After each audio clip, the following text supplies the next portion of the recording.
Okay, so the made for Disney Plus movie, Chip 'n Dale Rescue Rangers. It's a combination of a couple different things. One of them is the background of how Chip and Dale met and how they became the Rescue Rangers, as well as a little bit of their falling out and them getting together now because someone is kidnapping cartoons for some reason. I will say I liked the reason because it reminded me of a series of video that JonTron did. So good things about this movie. I really enjoyed the variety of techniques. So Chip and Dale, one is still in the old school, like late '80s Disney afternoon style. Another one is in 3D, well done 3D. When they go to another area, they do some references to the Uncanny Valley where characters looked kind of realistic, but not really. Lots of other different styles of techniques thrown in there. So, and they used, of course, a lot of the Disney characters because they have access to them. And I liked that. They show a real, just wide variety of different character designs, animation styles. Revelation of the villain, main villain. I went, okay, I like that.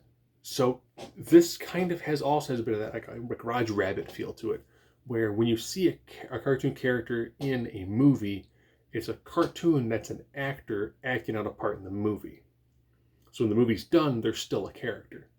They're still a person. So when they go back to, Chip and Dale meeting in school, it's, you go to school with cartoon characters. I like that aspect. That was pretty good. The scenes that they do in the Comic-Con I also liked too. That being said, this is a lot of nostalgia and Easter eggs and random bits and pieces for a very specific audience. I would almost put this very close to like a Teen Titans sort of thing where there's enough jokes that your kids will laugh, but there's also enough obscure references that it's really designed for a very specific adult to be able to watch these sort of things. Go out of your way to watch it, at a little under about an hour and a half, and it's not an upcharge on Disney Plus. It's not bad. Nothing earth-shattering, nothing groundbreaking. Again, the different styles, whether it's claymation styles or puppets, I appreciated that. I thought that was really interesting. So, really nice use of techniques, just the right amount of Easter eggs and bits and pieces for someone who grew up in the '80s and would have remembered, the Disney afternoon bits. I didn't sit through all of the credits. I sat through enough to see a cameo that I was glad it was in there and would probably appreciate seeing that character brought back for a slightly bigger, slightly bigger role. So all in all, my daughter liked it. I enjoyed it. My wife got like half the references, and she's like, "This is really bad."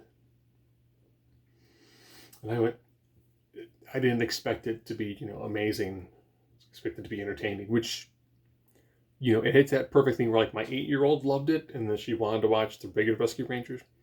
I liked it because I remember watching those cartoons way back when in the '80s, and seeing someone like Roger Rabbit in a scene for around that time frame was really good. I'm like, oh, will they do more stuff with Roger Rabbit now, or is it just one of those things where they had, they got people lined up to be like, we're gonna do just a scene or two. But all in all, I would say it's fairly entertaining as long as you hit a very specific demographic for this sort of film.